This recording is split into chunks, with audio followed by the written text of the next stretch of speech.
आइए जी, स्वागत है आपका। आज का वीडियो है इनपुट सर्विस डिस्ट्रीब्यूटर के ऊपर। देखिए, जब से कानून आया तब से इनपुट सर्विस डिस्ट्रीब्यूटर का प्रोविजन जीएसटी में है, लेकिन जरूरी नहीं है कि वो सभी लोग उसको इम्प्लीमेंट कर रहे थे या लगा रहे थे, उन पर लग रहा था। लेकिन 1 अप्रैल 25 से मैं बहुत ही श्योरिटी के साथ ये कह सकता हूं कि आपके किसी ना किसी टैक्स पेयर के ऊपर ये प्रोविजन लगेगा।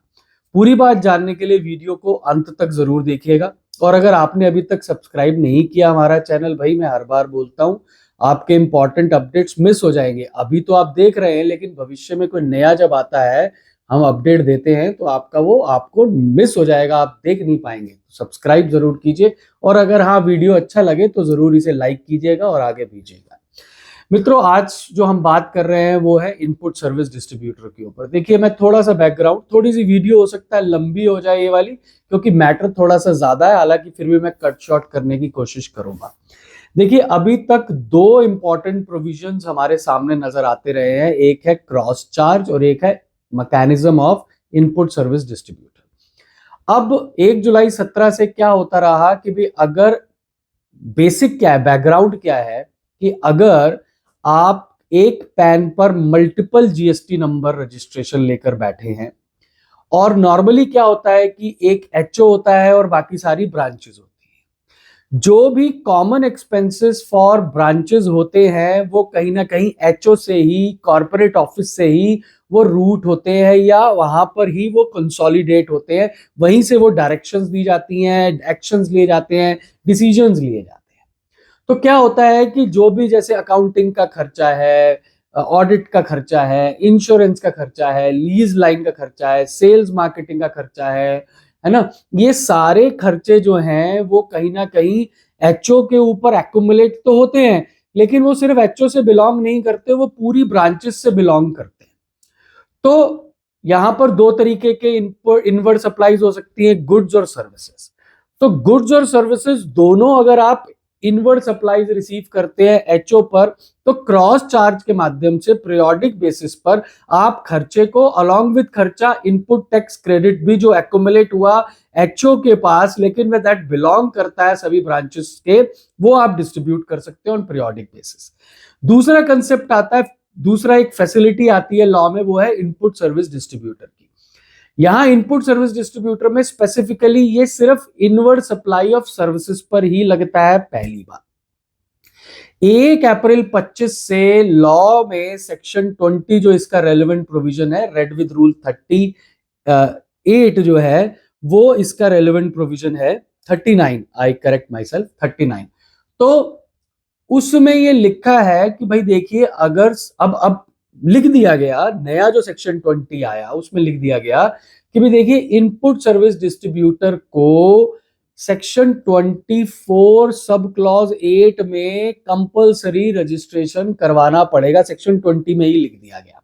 इसका अर्थ यह है कि अगर आप एक एचओ हैं जो कि inward supply of services receive कर रहे हैं for the usage of the benefit of the all the branches in the country, तो आपको जो input tax credit accumulated with HO on account of various branches आपको डिस्ट्रीब्यूट करना पड़ेगा compulsory, और उसका सेपरेट रजिस्ट्रेशन आपको लेना पड़ेगा in addition to the regular registration taken by HO और द कॉर्पोरेट ऑफिस।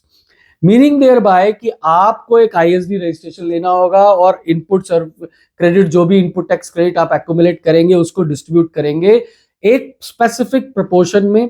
साथ ही साथ इसमें यह भी बदलाव आया, 1 अप्रैल से ही आपको वो लगाना होगा कि अगर आप एज आईएसडी कोई भी इनवर्ड सप्लाईज रिसीव करते हैं सर्विसेज की अनरजिस्टर्ड पर्सन से, जिसके ऊपर रिवर्स चार्ज में भी टैक्स पे करना है, तो साहब वो भी आपने, चाहे इंट्रा स्टेट रिवर्स चार्ज हो, इंट्रा स्टेट सप्लाई हो, या इंटर स्टेट इनवर्ड सप्लाई हो, दोनों पर आपको आरसीएम में टैक्स पे करना है। उसका क्रेडिट भी आप एक्यूमुलेट करेंगे आईएसडी पे और उसको डिस्ट्रीब्यूट करेंगे। कैसे डिस्ट्रीब्यूट करेंगे, किस प्रोपोर्शन में?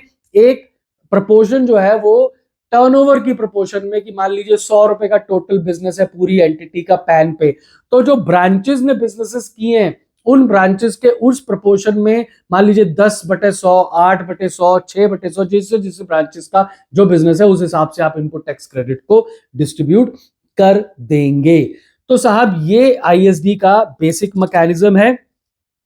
जो कुछ इंपॉर्टेंट फीचर्स आपको इस डिस्ट्रीब्यूट करते हुए जो आपको मैं बताना चाहता हूं वो ये हैं कि आपको जिस मंथ का आईएसडी का क्रेडिट आपको रिसीव होगा उसी महीने में आपने उसको डिस्ट्रीब्यूट करना है। जितना क्रेडिट रिसीव होगा उससे ज्यादा डिस्ट्रीब्यूट नहीं कर सकते हैं। एलिजिबल क्रेडिट को अलग से डिस्ट्रीब्यूट करना है, आईएसडी इनवॉइस बनाने हैं सारे, और इनएलिजिबल क्रेडिट को अलग से डिस्ट्रीब्यूट करना है, आईएसडी इनवॉइस बनाने हैं सारे। CGST, SGST and IGST shall be distributed separately.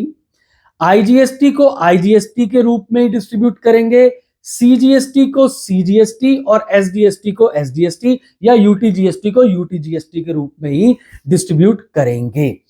उसके बाद अगर आपने कोई ऑलरेडी डिस्ट्रीब्यूटेड आईटीसी है और वो रिड्यूस हो जाता है, जैसे सामने वाला क्रेडिट नोट दे देता है आईएसडी को, तो आईटीसी रिड्यूस हो जाता है, तो कॉरेस्पॉन्डिंगली आईएसडी भी अपने जो डिफरेंट रेसिपिएंट्स जिनको पहले उसने क्रेडिट बांटा था उनको क्रेडिट नोट देगा और आईटीसी रिड्यूस करेगा।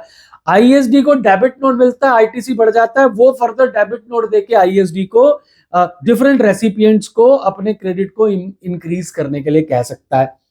इवन अगर आपका कोई रेसिपिएंट एग्जेम्प्ट सप्लाई करता हो, अनरजिस्टर्ड हो, तब भी आपको उसको आईटीसी डिस्ट्रीब्यूट करना पड़ेगा।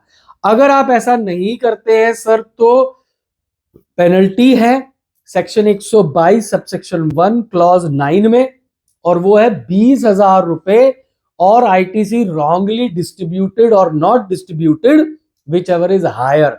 तो साहब ध्यान रखिएगा, ये प्रोविजन बहुत इंपॉर्टेंट है। और अगर आपकी कोई स्पेसिफिक क्वेरी है अपने किसी बिजनेस को लेकर तो आप मेरे नंबर पर मुझसे कनेक्ट कर सकते हैं। यथासंभव जो भी मैं आपकी मदद सहायता कर पाऊंगा जरूर करूंगा। फिर से कह रहा हूं, अगर आपको ये वीडियो अच्छा लगा हो तो साहब प्लीज इसको स्प्रेड कीजिए, लाइक कीजिए। बहुत बहुत धन्यवाद, आभार।